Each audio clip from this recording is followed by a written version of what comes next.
तमाम सिन्नरकरांना आवाहन करतो की कालपासून नाशिक वेस्ट खासदार पुलावरील च्या पलीकडे पश्चिमेच्या बाजूला कॉन्क्रीट रोडचं काम चालू झालेलं आहे। ते बऱ्याच दिवसापासून काम अपूर्ण होतं, कारण थोडं टेक्निकल अडचण होती। त्या कारणाने ते काम कालपासून चालू झालं आहे।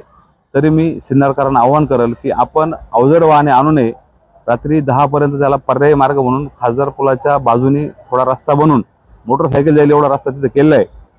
अवजड वाहन आणू नका।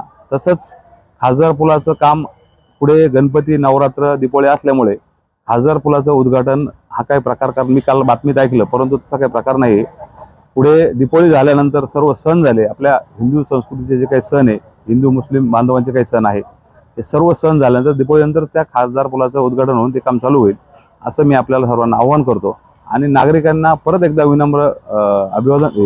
विनंती करतो की सिन्नर शहरामध्ये अनेक ठिकाणी कॉन्क्रीट रोडचे काम चालू आहे।